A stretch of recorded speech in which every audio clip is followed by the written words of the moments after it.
Welcome back to Radio Entrepreneurs. I'm Jonathan Friedman, and our next guest in the studio is Scott Lewis. Scott is the CEO of the CEO Roundtable, new owner of the firm, and congratulations on the acquisition. Thank you. You want to tell our listeners a little bit about the CEO Roundtable and what it is that you do? Sure. I'm pretty excited about it. It's a business that was started by Lauren Carlson in 1996, so it's been going for over 20 years, and it's established a pretty good reputation amongst CEOs of developing companies and some established companies as well.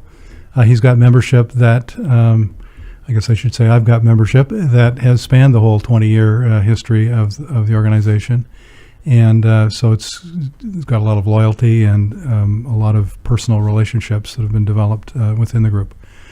And it is a forum for CEOs to talk to other CEOs. So a peer network, built-in peer network, and brings them to on a regular basis to be able to share ideas and talk freely amongst themselves, so to speak. Yeah, it's a high trust, high confidentiality environment. And, you've heard that it's lonely at the top, and that's not to create sympathy for the CEO, but it is difficult sometimes to make some decisions and make them on your own. And so it'd be nice to be able to bounce those around. And CEOs are typically in a position to encourage teamwork and collaboration, and yet they're not in a position often to exercise that. So there's a lot of things that you can't talk to your employees about. You can't talk to your shareholders, your board, your wife. And so those issues are the kinds of things that typically get brought to our monthly meetings. We meet once a month. There are 3 groups. One is a cross-industry group that has a variety of types of industries, a variety of sizes of industries. And the nice thing about that is that sometimes you get dealing with an issue that maybe you've dealt with before, or you are currently wrestling with, or that you're not aware of at all. It's something you're going to reach, something you're going to have to do, or you have an opportunity to do that you haven't even thought of. So in that sense, it's a great opportunity to spend some time working on your business instead of in your business. Mm-hmm. So now I've used, I think, 3 cliches, but it's really true. It does give you that opportunity. And it really allows you, I would guess, as you become comfortable with the other members of the forum, to really open up and share some of your thought processes, which is something that people often don't do. Exactly. So it not only can help you to drive solutions, but really talk through the issues and gain from others' experiences, etc. Right. Now, you're kind of unique in the sense that this isn't your first rodeo, so to speak. I'll use a cliche, and you've owned a number of businesses and been an entrepreneur. And so why this business now? I know the opportunity presented itself, but what do you see as interesting and exciting about it? I've been a CEO since I was 26. I really don't know how to do anything else but be a boss, and I've. So you're among your peers. I'm among my peers, and I'm going to have a little difficulty being more of a facilitator than a participant, because I'm so fresh from the fight. But I've done 5 startups, 3 successful exits, 2 not so successful, so I've seen both sides of those. I've done 2 major turnarounds. I came here from Canada 23 years ago for 2 years. Her name is Joni. And my job here was to turn around a company called North Star Technologies, which made GPS stuff for boats and airplanes, and it was like working in a candy store. I just loved that business, and we grew that to about $40 million and sold it to the Brunswick company. And they tore it apart, but that's their prerogative. And then I did some consulting, and I worked with CEOs, and I did much the same work that you folks do, and enjoyed the heck out of that. And then I did another turnaround in Dedham for 2 years that ended 2 years ago.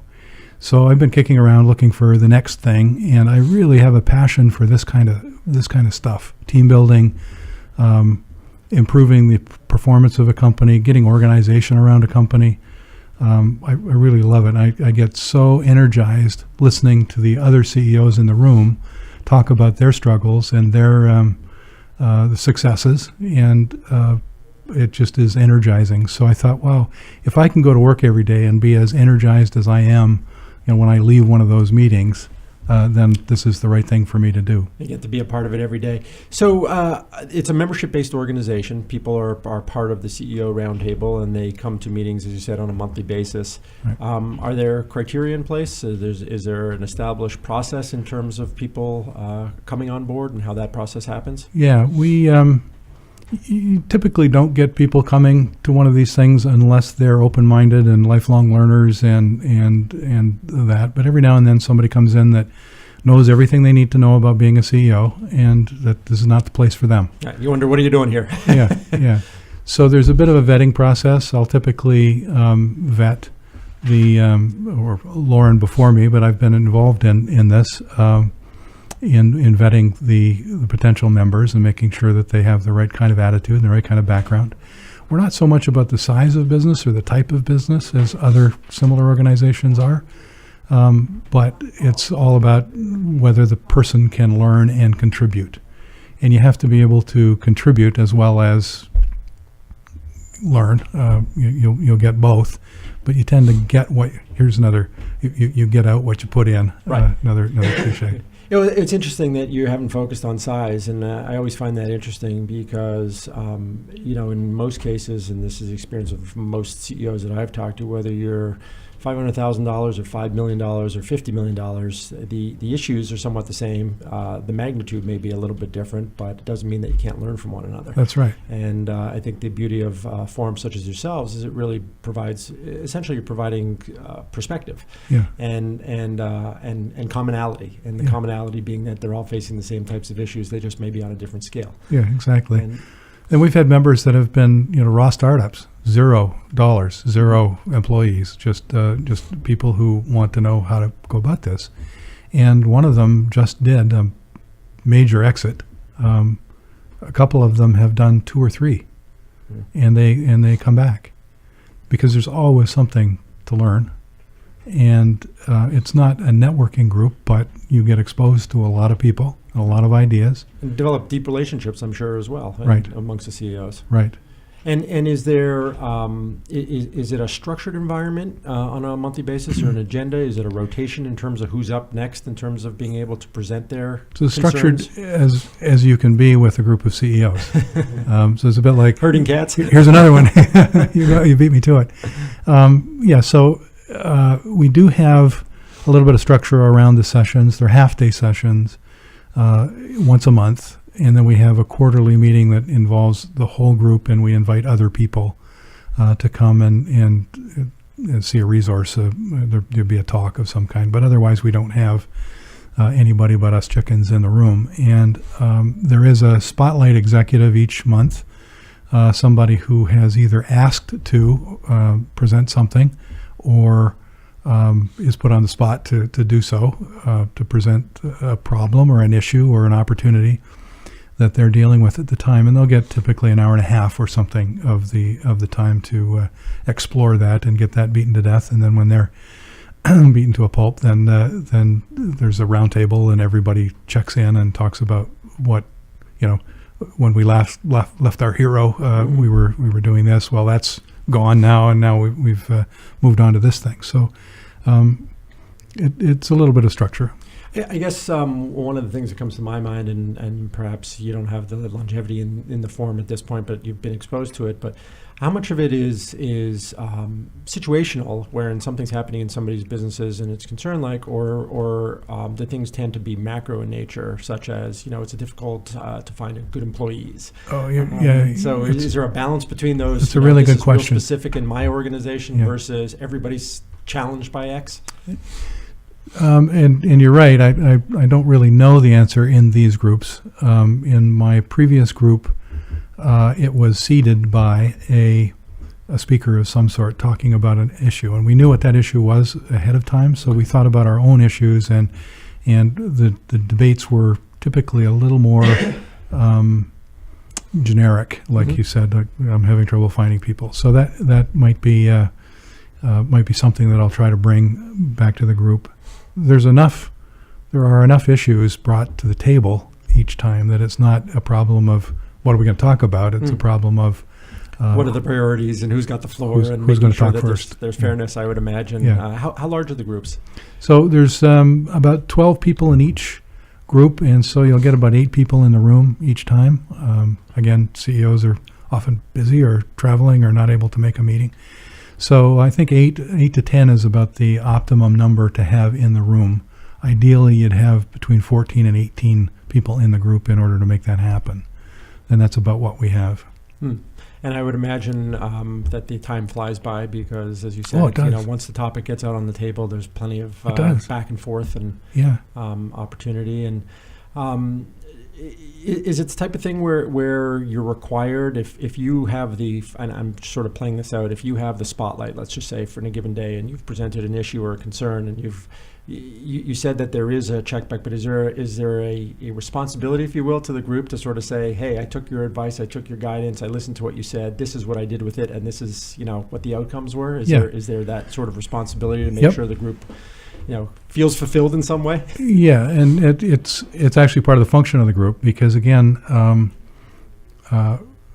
quite often nobody's holding your feet to the fire as a CEO. So if you said you're going to do something and you don't, okay, it didn't get done, you suffer the consequences, but they're typically not evident to you. So in this forum, you say, well, here's my problem, and you get some solutions, and typically you'll get a commitment. Yeah, that's a great thing. I ought to do that. I will do that, and I'll talk to you about it next month. So there is that accountability Absolutely. Amongst the members. Absolutely. That cuts both ways, too, because as a CEO, nobody's going to see that you're burned out and you ought to take a week off.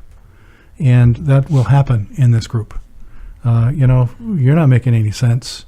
You got to think about this. You've got, your head is up your wazoo. So take some time off. Think about it. Talk to your wife, talk to your family. Do something that is hard to do that you wouldn't cause yourself to do. And that happens quite a bit. So really force people outside of their comfort zones a little bit and make sure that they're introspective along the way and taking consideration. You mentioned that one of the groups is cross-industry. The other two are industry-specific? Or Yep. And what are those? So one is a biotech group, and those companies have a unique set of circumstances. Typically, they're pre-revenue. So they don't have a lot of operational issues as such. They have organizational issues. They have fundraising issues. They like to talk about the science a lot. So that's trading ideas about what it is they're actually doing is part of it. And then there's the high-tech group is primarily a group of software developers, and they have their own set of issues as well. Although they're typically more operational than the biotech group. And are those non-competitive within the industry sectors? So you'll vet an individual that's interested with the members and make sure that they're comfortable with what that company does. Yeah. There's enough diversity in most of them that that's not a big problem. In the high-tech group, the software people tend to think, everybody's doing the same kind of thing. So there is a little bit of that, but in reality, they're not building the same mousetrap. Right. Yeah. Oh, fabulous, Scott. I wish you tremendous success in continuing the legacy of the CEO Roundtable and in your 6th venture, I guess, as it were. I guess. And if people want to get in touch with you or want to learn more about the forum, what's the best way for them to reach you? Yeah, so my email address is scott@ceo-roundtable.com or 978-764-3934 is my cell number, and I've always got that in my pocket. Wonderful. Our guest on Radio Entrepreneurs has been Scott Lewis. He is the new owner and CEO of the CEO Roundtable, a forum for presidents and CEOs and business owners. But you don't have to be a business owner to take part in it, correct? That's right. You can be a leader. hired gun, so to speak, or a leader of an organization. Yep. And he's been our guest on Radio Entrepreneurs, and we look forward to hearing some of the outcomes and success of your new venture. I'll be happy to come back. Thanks, Jonathan. You're listening to Radio Entrepreneurs, and we'll be right back with another segment on Radio Entrepreneurs.